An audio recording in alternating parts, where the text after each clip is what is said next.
teman-teman dan adik kami sekalian, kami dari kelas 87 akan membawakan drama cerita rakyat Kisah Danau Toba. Saya Rika, berperan sebagai protokol cerita rakyat hari ini. Sebelum itu, izinkan saya memperkenalkan pemeran cerita hari ini. Edward sebagai Toba. Tepuk tangan dong. Wah, ada ikan besar. Ivana sebagai putri ikan mas.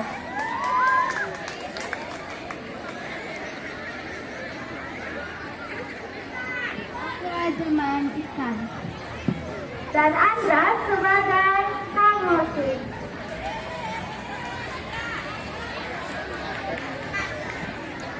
Nah, saya pengerikan.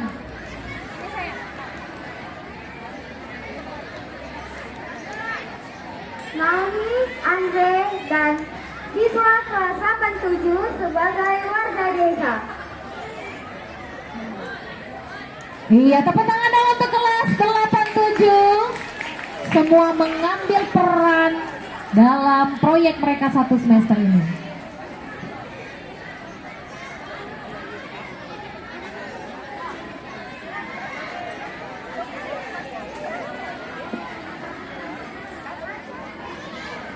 Kami warga Danau Toba Siap melaksanakan cita-cita Toba dan Putri dan Mas. Tepuk tangan yang meriah untuk kelas 87. inilah pemeran kisah Danau Toba. Selamat menyaksikan. Baik.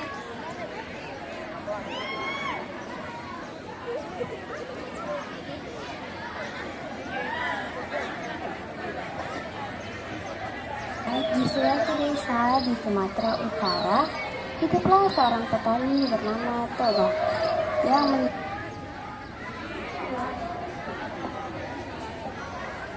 Sumatera Utara, hiduplah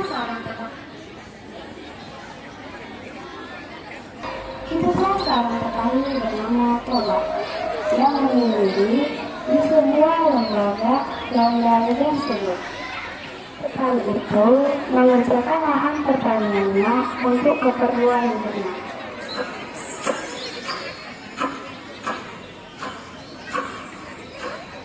Selain mengerjakan ladangnya, kadang-kadang lelaki itu pergi memancing ke sungai yang berada tak jauh dari rumahnya. Pada suatu hari, petani itu pergi memancing ke sungai yang tak berada jauh dari rumahnya.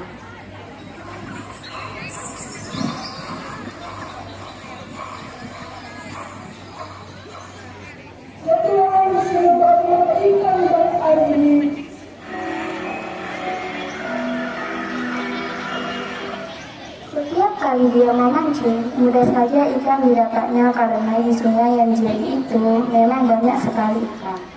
Namun, hari sudah mulai menjelang sore. Tak seekor ikan pun ia dapat. Aku sudah lapar. Seekor ikan pun tidak ada aku dapat. Toba sangat merasa putus asa. Namun, saat keputusasaannya, tiba-tiba kayu pancingnya berguncang sangat kuat. Hatinya yang tadi sudah kesal berubah menjadi gembira karena dia tahu bahwa ikan yang melanggar pancing itu adalah ikan yang besar. Adapun meletakkan ikan masuk memakannya di satu tempat, lalu dia pergi menuju rumahnya dengan membawa ikan hasil tangkapannya. Wah, besar sekali ikannya ya. Iya. Setibanya di rumah, lelaki itu langsung membawa ikan besar hasil pancingan itu ke dapur. Ketika dia hendak menyalakan api untuk memadamkan itu, ternyata kayu di dapur rumahnya sudah habis. Kayu bakar sudah habis, kita kayu bakar. Dia segera keluar untuk mengambil kayu bakar.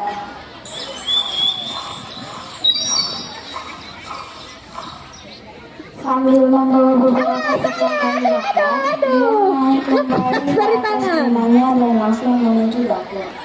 Pada saat lelaki itu tiba di dapur, ia terkejut sekali karena ikan hasil tangkapannya sudah tidak ada lagi. Alamak, mana ikan gudang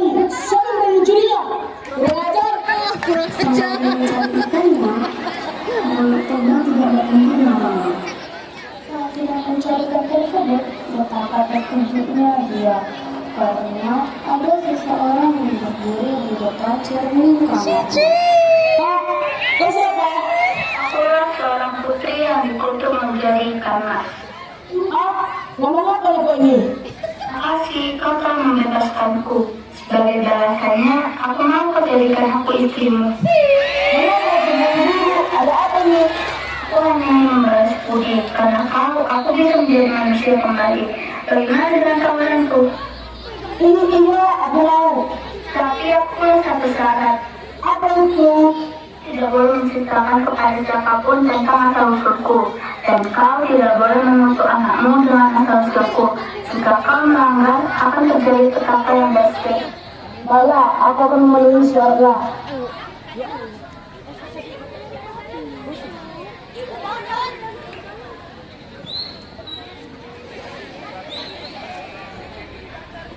Toba dan ikan pun saling suka dan cinta mereka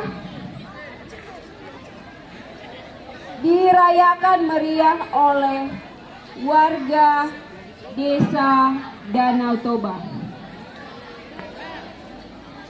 Kisah cinta mereka direstui oleh alam dan seluruh isinya.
mengambil katolen.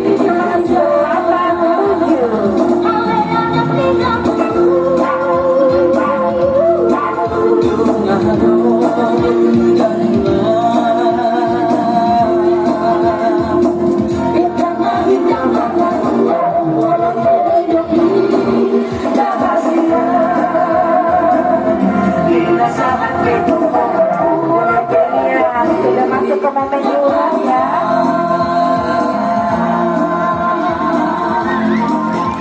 Telah bersila menikah Toba dan Tuan Putri Dermawan Mas.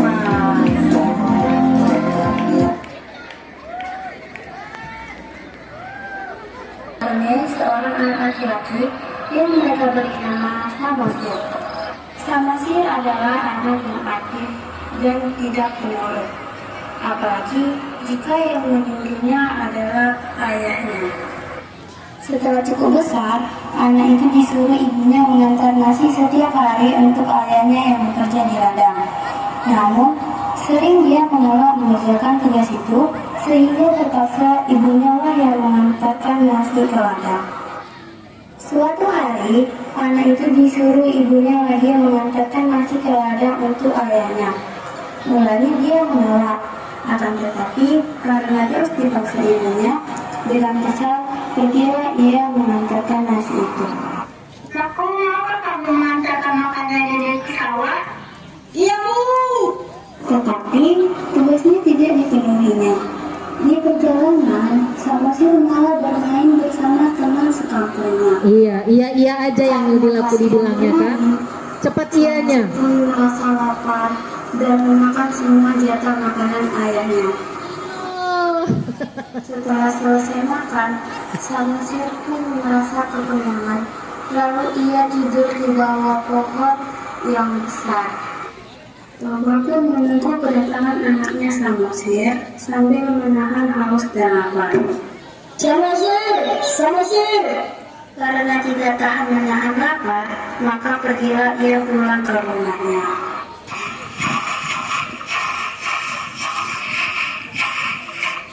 Di tengah perjalanan pulang, Toba melihat anaknya sedang tidur di atas lumpur. Bangun, mengapa kamu makan ayah? Ayah itu sudah mengular di sini. Karena ikan.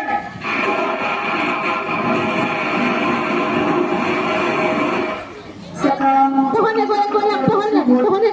ketika itu juga, anak dan istri Toba menghilang tanpa jejak dan bekas.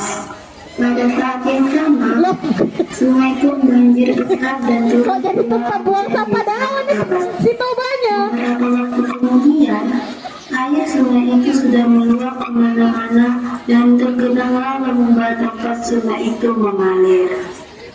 Toba tak bisa menyelamatkan dirinya. Ia tenggelam oleh genangan air. Lama-kelamaan, genangan air itu semakin luas dan berubah menjadi danau yang sangat besar, yang kemudian hari diberi nama Danau Toba. Demikianlah kisah Danau Toba. Bangun lagi Tobanya. Kita untuk menepati janji. Menepati Oh, udah janji itu selesai. penting tahu, karena menunjukkan tanggung jawab dan kepercayaan. Semoga dengan drama hari ini kita bisa menemukan cara untuk menepati janji. Sekian cerita kami hari ini. Terima kasih. Baik.